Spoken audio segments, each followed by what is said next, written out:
నమస్తే, welcome to UA TV. ఈ మధ్య మనం ఒక అంశాన్ని చూసాం.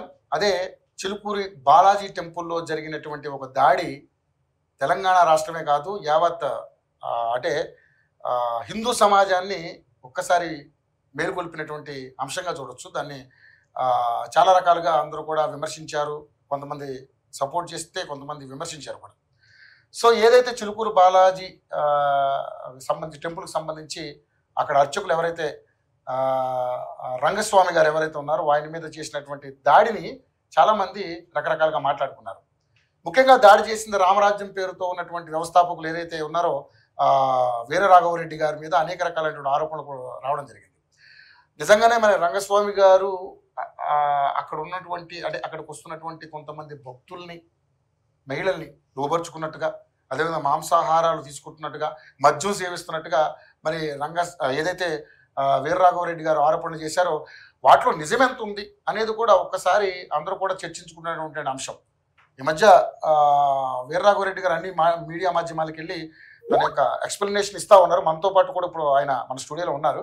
మరి నిజంగానే ఎన్నో ఏళ్లుగా సేవలు అందిస్తున్నటువంటి మరి అతను అర్చకుల మీద ఈయన చేసినటువంటి ఆరోపణలు నిజమా కాదా, మరి రామరాజ్యం పేరుతో రాక్షసంగా వ్యవహరిస్తూ అందరి మీద దాడి చేస్తున్నారా, రామరాజ్యం పేరుతో కోట్లు దండుకుంటున్నారా అనేది రకరకాల ఆరోపణలు మన ఏదైతే వీరరాఘవరెడ్డి గారి మీద కూడా వచ్చినాయి. వాటిలన్నింటి మీద ఒకసారి క్లారిటీ తీసుకుని ఆయన మన స్టూడియోలో ఉన్నారు. ఆయన పరిచయం చేసుకుని అన్ని కూడా వివరంగా మాట్లాడుకున్నాం. స్వామి నమస్తే. నమస్కారం మహాత్మా. మా స్టూడియోకి వచ్చినందుకు ధన్యవాదాలు, కృతజ్ఞతలు, ఈ అవకాశం ఇచ్చినందుకు. సో ఏంటి సార్, నిజంగానే రామరాజ్యం వ్యవస్థాపకులుగా మీరు చేసినటువంటి ఆ కార్యక్రమం ఏదైతే ఉందో చిలుకూరు బాలాజీ టెంపుల్లో ఉన్నటువంటి అర్చకుల మీద, ప్రధాన అర్చకుల మీద మీరు చేసినటువంటి దాడి చాలామంది మాట్లాడుకున్నారు. చాలా అది వైరల్ అయింది. సాక్షాత్తు ముఖ్యమంత్రులు, ఇరు రాష్ట్రాల ముఖ్యమంత్రులు కూడా దీని మీద స్పందించారు. సో ఎందుకు చేయాల్సి వచ్చింది దాడి? రామరాజ్యం పేరుతో మీరు చేస్తున్నటువంటి అరాచకమా లేకపోతే రాక్షసత్వంగా వ్యవహరించడం ఏంటి? దీని మీద ఏం చెప్పాలనుకుంటున్నారు? దాడి అనేది ముందు దాడి కాదండి.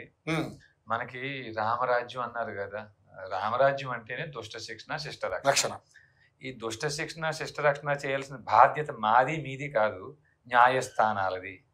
కోర్టులలో న్యాయమూర్తులు 340 CRPC రీడ్ విత్ 195 1B అనే చట్టాన్ని ప్రయోగించి, అంటే కొత్త చట్టం 379 BNSSలను ప్రయోగించి దుష్ట శిక్షణ, శిష్ట రక్షణ చెయ్యకపోయినా వారి మీద కేంద్ర రాష్ట్ర ప్రభుత్వాలే 197 CRPC కొత్త చట్టం 218 BNSSలను ప్రయోగించి, ఆర్టికల్ 124 సబ్ క్లాస్ 4 అలాంటి వాటిని కూడా ప్రయోగించి తొలగించి ఈ అన్యాయమూర్తులను జైలుకి పంపించే బాధ్యత కేంద్ర రాష్ట్ర ప్రభుత్వాలది. ఈ న్యాయమూర్తులు చేయాల్సిన పని వీరు చేయట్లేదు. వీరిని తొలగించాల్సిన బాధ్యత కలిగిన కేంద్ర రాష్ట్ర ప్రభుత్వాలు ఆ పని చేయట్లేదు. మరి ఇటు ఈ న్యాయమూర్తులకి ఆ కేంద్ర రాష్ట్ర ప్రభుత్వాధినేతలు, ప్రధానమంత్రులు కానివ్వండి, ముఖ్యమంత్రులు కానివ్వండి, మంత్రులు కానివ్వండి, ఎమ్మెల్యేలు కానివ్వండి, ఎంపీలు కానివ్వండి, వీరందరికీ మనమే దురదృష్టవశాస్తు యజమానులుగా ఉన్నాం. ఇప్పుడు మనం ఏంటంటే మన పాత్ర మనము పోషించట్లేదు. కాబట్టే 11 లక్షల ఎకరాల దేవాలయాల భూములు అన్యాక్రాంతం అయిపోయినా దశాబ్దాల నుంచి కోర్టులో కేసులు పెండింగ్ ఉన్నాయి. సహారా ఇండియా కేసులో 13 కోట్ల మంది బాధితులున్నా 3 లక్షల కోట్ల స్థిర చరాస్తులు 13 సంవత్సరాల నుంచి సుప్రీంకోర్టులో కేసు పెండింగే ఉంది. దీనికి కారణం అగ్రిగోల్డ్, అభయ గోల్డ్, అక్షయ గోల్డ్ చాలా ఉన్నాయి. ఒకటి కాదండి, ఎన్నన్నా ఉన్నాయండి. కోర్టుకు వెళితే సామాన్యుడికి న్యాయం జరుగుతుంది అనే నమ్మకం మాత్రం లేదు.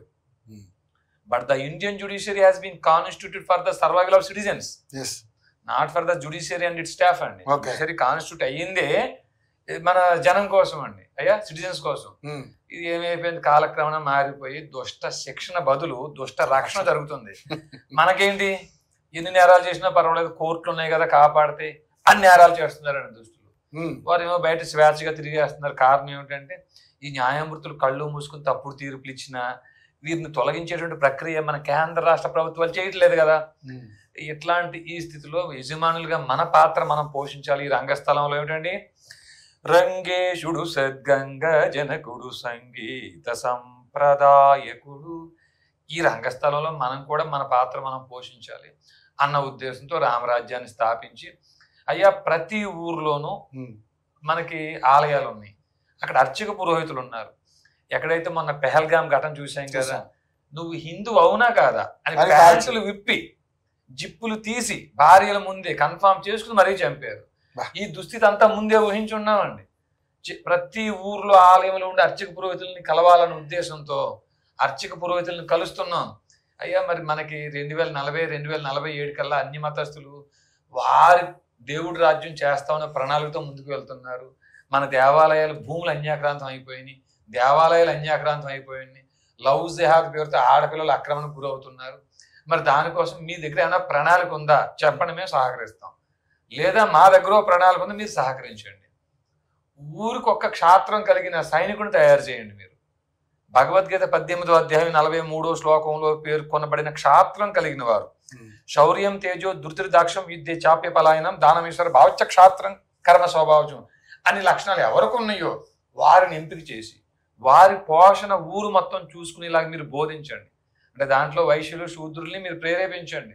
బ్రాహ్మణులకి అది మీ బాధ్యత. ఇలా జరిగితే 27,800 గ్రామాల్లోనూ మనకు ఆలయాలు ఉన్నాయి. వారికి మసీదులు మదర్సాలు ఉన్నట్టు, వారికి ముల్లాలు ఇమాములు మౌల్వీలు ఉన్నట్టు మనకి అర్చక పురోహితులు ఉన్నారు, మనకి మఠాధిపతులు పీఠాధిపతులు ఉన్నారు. మీరు కానీ ఈ బోధన చేసి ఒక్క సైనికుని ఊరు నుంచి ఇస్తే 27,800 మంది సైన్యం మనం 2 రాష్ట్రాల్లో అయితే మన భూములు కాపాడుకోవటం, మన ఆడపిల్లలు కాపాడుకోవటం, గో సంరక్షణ చేయడం మనకు కష్టం కాదు.